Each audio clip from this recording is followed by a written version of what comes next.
May I come in, sir? Good afternoon, sir. Good afternoon, ma'am. Good afternoon, everyone. Good afternoon. बसा. Thank you, sir.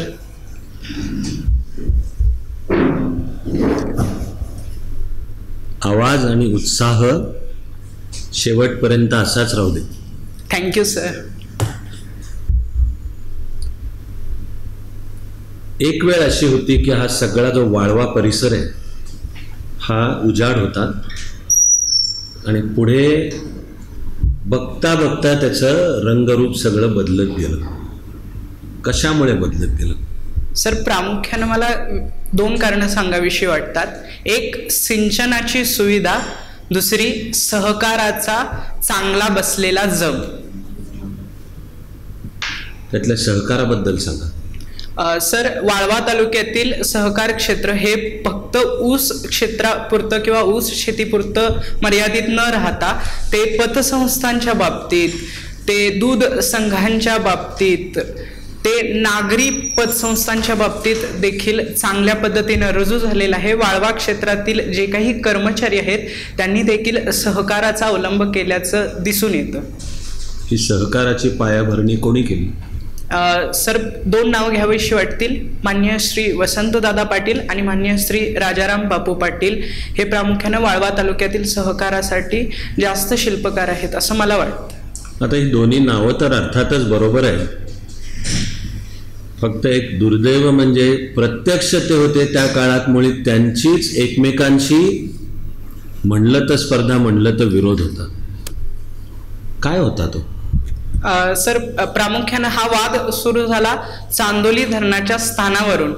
Rajaram Bapu Patil यांचं मत होतं की चांदोली धरणाचं स्थान थोडंसं नदीपात्राच्या थोडंसं पुढं असायला पाहिजे, परंतु वसंतदादांचं असं म्हणणं होतं की त्यामुळं अनेक क्षेत्र पाण्याखाली जाईल. त्यामुळं आत्ता जी सध्याची चांदोली धरणाची जागा आहे तर ती जागा वसंतदादांनी कायम केली आणि त्यानंतर वादाचं नंतर रूपांतर निवडणुकांमध्ये ते दिसून येऊ लागलं. आता तालुक्याचे नेतृत्व मुख्यतः शेवटी राजाराम बापूंच्या मुलाकडेच आहे. हो सर. ही एक प्रकारची घराणेशाही आहे का? सर, घराणेशाही काही एका विशिष्ट पद्धतीनं बघितलं तांत्रिकदृष्ट्या तर मानता येऊ शकते, परंतु माननीय आमदार जे आता आहेत त्यांचा कामाचा आलेख देखील चांगला आहे आणि त्यांनी भागासाठी काम देखील फार उत्तमरित्या केलेलं आहे. नागनाथ अण्णा नायकवडी कोण? नागनाथ अण्णा नायकवडी हे प्रतिसरकारमध्ये सक्रिय असणारे एक क्रांतिकारक होते आणि वाळवा गावाचे ते शिल्पकार होते. त्यांनी देखील सहकार क्षेत्रामध्ये क्रांती घडवून आणण्याचं काम केलं. पत्री सरकार म्हणजे काय? सर, पत्री सरकार किंवा प्रतिसरकार हा ब्रिटिश सरकार विरुद्ध चले जाव आंदोलनाचा एक भाग होता, ज्यामध्ये क्रांतिसिंह नाना पाटील, नागनाथ अण्णा नायकवडी, GD बापू लाड, बर्डे गुरुजी, इंजिनियर पांडे यासारख्या नेत्यांनी नवीन सरकार स्थापन करून ब्रिटिश सरकारला आव्हान देण्याचं काम केलं होतं, जे स्वतःचं सरकार चालवत होते. त्या पत्री याला आणखी एक अर्थ आहे. हो सर. तो काय? सर, त्या काळी ब्रिटिश सरकारला जो कोणी माहिती देत होता त्याला गावच्या मुख्य ठिकाणी पायावरती काठी मारली जायची, ज्याला तिथल्या स्थानिक भाषेमध्ये पत्री मारणं असं म्हणतात. तर ते कारण असावं. आणि दुसरा अर्थ असा देखील आहे की ती पत्री केवळ त्या माणसाला नव्हे तर ब्रिटिश सरकारला मारली होती, त्या अर्थानं ते पत्री सरकार होतं. देशामध्ये महाराष्ट्राचा GDP मध्ये कितवा क्रमांक आहे? सर, नाही, मला आता सांगता येणार नाही, नक्की आठवत नाहीये. ठीक आहे. दरडोई GDP मध्ये? दरडोई GDP मध्ये सर 2 नंबरला असण्याची शक्यता आहे. बरं. आणि मग 1 वर कोण आहे? केरळ राज्य असण्याची शक्यता मला सर वाटते. हे जे मानव विकास निर्देशांक असतात तर याचा अर्थ काय? मानव विकास निर्देशांक म्हणजे काय? सर, आपण मानवाच्या प्रमुख 3 गरजा मानतो: अन्न, वस्त्र आणि निवारा. परंतु त्या अर्थानं पाहिलं तर त्या पलीकडे देखील मानवाच्या राहणीमानासाठी काही गोष्टी गरजेच्या असतात. त्या सर्वांचं एक प्रकारे एका फुटपट्टीवरती बसवून केलेला मोजलेला तो एक निर्देशांक आहे. त्यात 3 घटक असतात, ते कोणते? सर, शिक्षण, आरोग्य आणि राहणीमान. त्यामध्ये महाराष्ट्र देशामध्ये कुठे येतो? 2 नंबरला येतो सर. तर आता मग त्यामध्ये 1 नंबरला केरळ आहे. हो सर. गेल्या काही काळामध्ये घसरलंय का महाराष्ट्राचं स्थान? सर, मला वाटत नाही. अलीकडील काही निर्देशांक पाहता ते स्थान घसरलंय असं मला वाटत नाही. समजा आपण रोजगार निर्मिती हा एक निकष घेतला, तर रोजगार निर्मितीमध्ये महाराष्ट्र गेल्या वर्षीपर्यंत कुठे होता आणि गेल्या वर्षीपासनं आता कुठे आहे? सर, रोजगार निर्मितीमध्ये प्रामुख्याने 2 सेक्टर आपण बघू शकतो. एक सरकारी क्षेत्रातील रोजगार भरती आणि दुसरी खाजगी क्षेत्रातील रोजगार भरती. कोरोनानंतर उभारलेल्या स्थितीमध्ये सरकारी रोजगार भरती देखील फार चांगल्या रीतीने होते आणि खाजगी देखील रोजगार भरती चांगल्या रीतीने होत आहे. पण देशाच्या क्रमवारीमध्ये महाराष्ट्राचं स्थान जिथे होतं तिथेच आहे का वर जात आहे का खाली जात आहे? सर, गेल्या वर्षीच्या तुलनेत यावर्षी वर जात आहे, परंतु त्याबद्दल एक्झॅक्टली आकडेवारी मला आता नाही सांगता येणार सर. छान, ठीक आहे. प्रमोद, महाराष्ट्रातल्या कुठल्या जिल्ह्यामध्ये सगळ्यात जास्त साखर कारखाने आहेत? सर, अहमदनगर जिल्ह्यामध्ये सर्वाधिक साखर कारखाने आहेत. नक्की? हो सर. साखर आपल्या आरोग्यासाठी हानिकारक आहे की लाभदायक? सर, कोणत्याही गोष्टीचा अतिरेक हा वाईटच असतो. त्या दृष्टीनं पाहता साखर आपल्या जीवनामध्ये असावी, त्यामुळं जीवनामध्ये गोडवा येतो, परंतु त्याचा अतिरेक नक्कीच वाईट आहे सर. तुम्ही स्वयंपाक करता? हो सर. काय बनवता? सर, मला भाजी प्रकारामध्ये भरपूर प्रकार करायला आवडतात. चपाती प्रकारामध्ये मला चपाती येते, अर्थात त्याचा आकार अजून गोल येत नाही. भाकरी तितकीशी जमत नाहीये. ओकेजनल डिशेसमध्ये मी केक बनवण्याचा प्रयत्न करतो, उन्हाळी बनवण्याचा प्रयत्न करतो, दिवाळी बनवताना देखील मी आईला मदत करण्याचा प्रयत्न करतो सर. तुमची सगळ्यात आवडती डिश म्हणजे पदार्थ कोणता? सर, मला आमच्या भागातला अख्खा मसूर करायला फार आवडतो. का? सर, तो मला चवीला पण आवडतो आणि त्यामध्ये एक साधेपण आहे असं मला वाटतं सर. तुम्ही स्वयंपाक करता त्याच्यामध्ये तुम्हाला ऑड मॅन आउट असल्यासारखं वाटतं? नाही सर, बिलकुल नाही. म्हणजे कोणतंही काम हे कमी नाही आणि ते काम स्त्री पुरुष या फुटपट्टीवरती तर नक्कीच मोजायला नाही पाहिजे. जी गोष्ट स्त्रीला जमायला हवी ती गोष्ट पुरुषांना देखील जमायला हवी. आणि उलट पण आहे? हो, नक्कीच सर. जी गोष्ट पुरुषांना जमायला हवी ती तर स्त्रिया करताहेतच. मेडिकल टुरिझम म्हणजे काय? सर, मेडिकल टुरिझमचं एक उदाहरण देऊन मी सांगू इच्छितो. मिरज सारखं क्षेत्र जिथं वैद्यकीय उपकरणं बनवली जातात आणि वैद्यकीय क्षेत्रामधील विविध प्रयोग केले जातात, तर त्या संदर्भात तिथल्या अत्याधुनिक गोष्टी लोकांपर्यंत पोहोचवणं, त्या संदर्भात पर्यटन. तुम्ही अभिनय पण करता? हो सर. स्टॅनिस्लावस्की नाव आठवतंय? सॉरी सर, मला नाही आठवत. मेथड ऍक्टिंग म्हणजे काय? मेथड ऍक्टिंग म्हणजे त्या एका विशिष्ट पात्राची लकब, त्या विशिष्ट पात्राच्या संदर्भातली परिस्थिती समजावून घेऊन ते पात्र स्वतःमध्ये अंगीकारणं, याला मेथड ऍक्टिंग म्हणता येऊ शकेल सर. प्रायोगिक नाटक म्हणजे काय? सर, प्रायोगिक नाटक हा व्यावसायिक नाटकाचा अगदी विरुद्ध प्रकार आहे, ज्यामध्ये एखादा विशिष्ट प्रयोग, नवीन धाटणीचा एखादा विषय हाताळणं, या संदर्भात प्रायोगिक नाटक म्हणता येऊ शकेल. म्हणजे तो व्यावसायिक हेतू नाटक नाही म्हणून तो प्रायोगिक असं? अगदीच तसं सर म्हणता येणार नाही, परंतु नवनवीन प्रयोगांना चालना देण्याचं काम प्रायोगिक नाटक करते.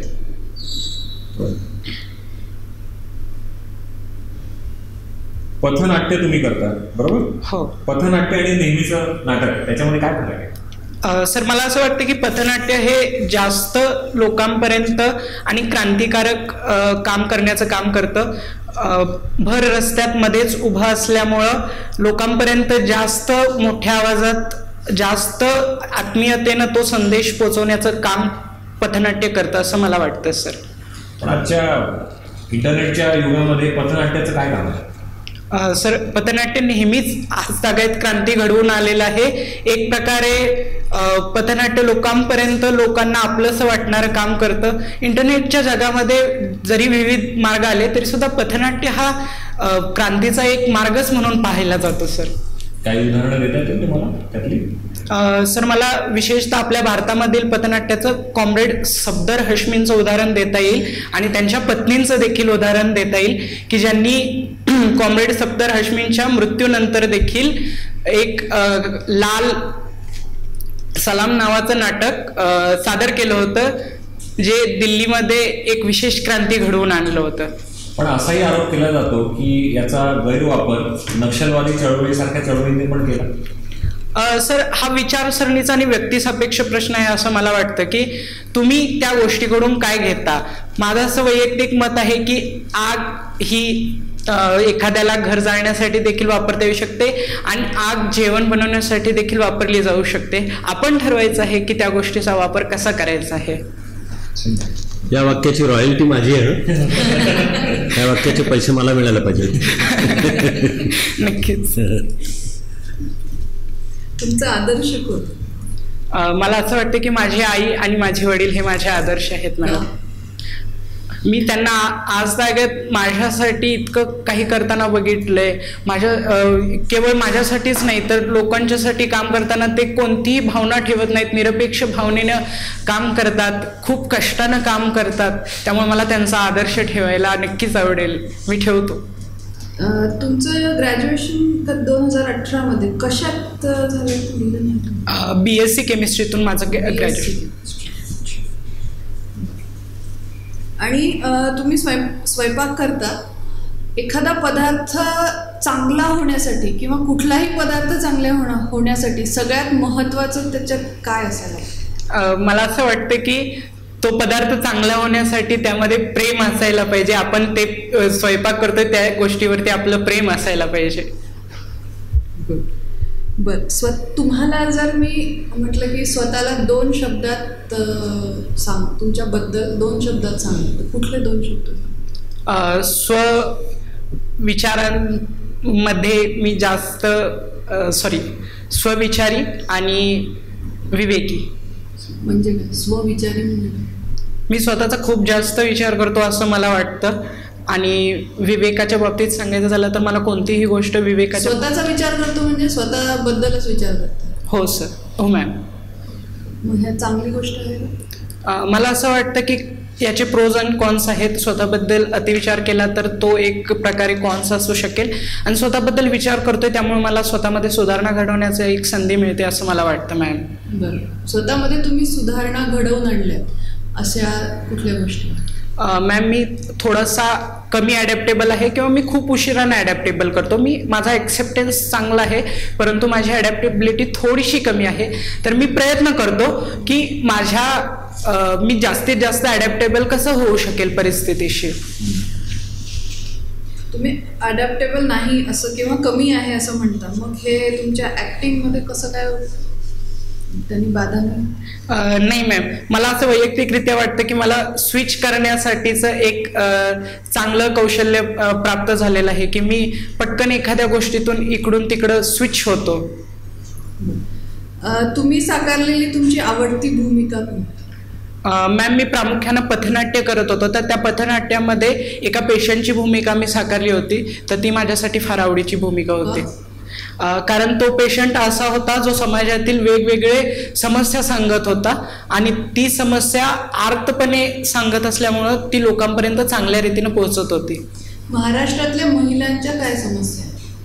महाराष्ट्रामध्ये महिलांची प्रामुख्यानं समस्या पाहता कुपोषण ही समस्या आहे. महिलांना आर्थिक स्वातंत्र्य नसणं ही देखील एक महत्त्वाची समस्या आहे आणि शिवाय महिलांवरती घराच्या कामाचा अतिताण पडणं हे देखील एक समस्या आहे. उपाय सांगायचे मला असं वाटतं की स्वातंत्र्य देणं ही पहिली उपाय असेल. महिलांना विशेष करून आर्थिक स्वातंत्र्य जास्त मिळालं पाहिजे. आर्थिक स्वातंत्र्य मिळाल्यानंतर त्या स्वावलंबी होऊ शकतील आणि जेणेकरून इतर कुपोषणाच्या समस्या देखील संपून जाऊ शकतील. सगळ्यावर एकच सोल्युशन मला असं वैयक्तिकरित्या वाटते. मॅम, तिसरं महायुद्ध सुरू झालं असण्याची शक्यता आहे का? सर मला असं वाटत नाही तिसरं महायुद्ध सुरू झाल्याची शक्यता आहे. अनेक जण असं का म्हणतात? सर काही वेळेला अशा बातम्या दाखवल्या जातात जेणेकरून त्या गोष्टीची प्रभावीपणा लोकांना लक्षात यावं, परंतु मला वैयक्तिकरित्या असं वाटत नाही की ही जे काही घटना घडत आहेत, ज्या काही घडामोडी घडत आहेत ती तिसऱ्या महायुद्धाची सुरुवात असेल म्हणून. रशियाच्या परराष्ट्र मंत्र्यांनी तसं विधान केलं. हो सर. म्हणजे हे बातम्यांसाठी नाही चालू, तो गांभीर्याने म्हणतोय की आता हे जे चालू झालं हे तिसरं महायुद्ध आहे. सर असं मला वाटतं की रशियाच्या राजकीय डिप्लोमॅटचा तो एक भाग असेल की अशा पद्धतीची काही विधानं करून त्यांच्या परराष्ट्रावरती दबाव आणला जावा. सर चीन तैवान काय प्रश्न? सर नक्की आता नाही सांगता येणार, सॉरी सर. राज्यपाल पदाची आवश्यकता आहे का? हो सर, नक्कीच आवश्यकता आहे.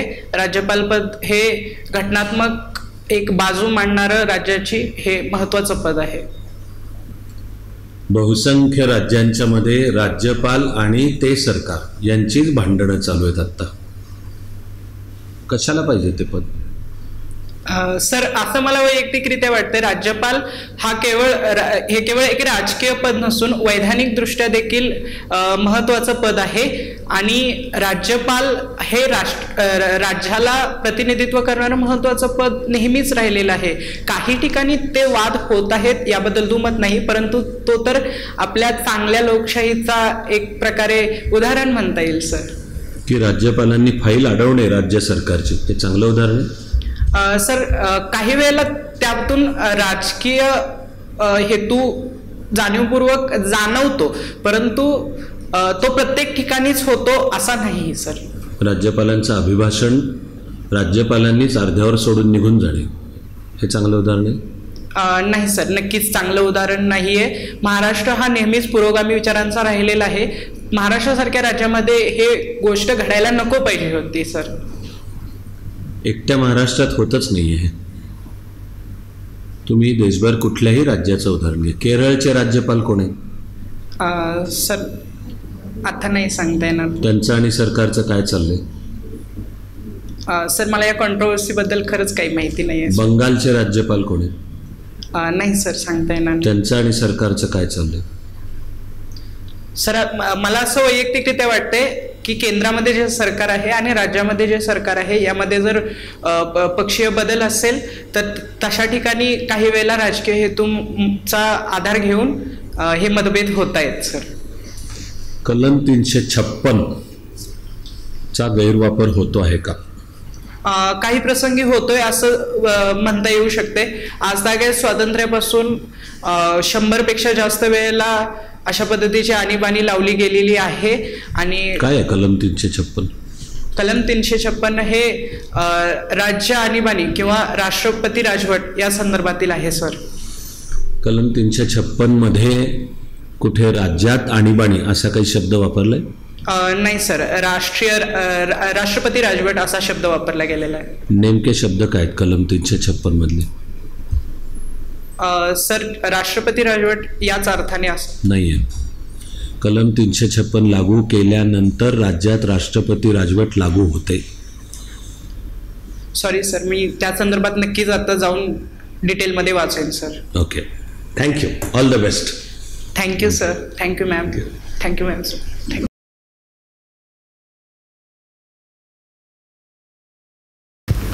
सगळे तुझा इंटरव्ह्यू अतिशय छान आहे, उत्तम आहे. आम्हाला आनंद आहे त्या सर्वाचा. Thank you sir. असाच आणि आता आणखी उत्तम तो होऊ दे. असं आता किती तारखेला आहे तुझा इंटरव्ह्यू? 28 तारखेला. 28. छान. तर मी ज्यांनी सुरुवात केली तसंच की एकूण तुझं येणं बसणं बोलणं यामध्ये एक मॅच्युरिटी आहे, ती पॉझिटिव्ह पॉईंट, त्याची जाणीवही ठेव आणि कंटिन्यू कर. हो सर. ऑफकोर्स शेवटपर्यंत तुझ्या एकूण बोलण्यामध्ये उत्साह होता, तोही राहू दे. हो सर. असंच उत्साहाने उत्तर जे यायचं ते येऊ दे. तुझ्या इंटरव्ह्यूच्या सर्वसाधारण प्रश्नांमध्ये अर्थातच वाळवा, त्यामुळे सांगली जिल्हा, त्यामुळे सगळ्या प्रकारचे सामाजिक, राजकीय, सांस्कृतिक, साहित्यिक अशा सगळ्या प्रकारचे असे येऊ शकतील. हो. आज जेवढं झालं ते चांगलंच केलंय सर्व. मग त्याच्याच बरोबरीने लक्षात ठेव की कर्मवीर भाऊराव पाटलांवरही प्रश्न अगदी शक्य आहेत आणि यावेत मग त्यांचं चरित्र आणि सर्व सांगता.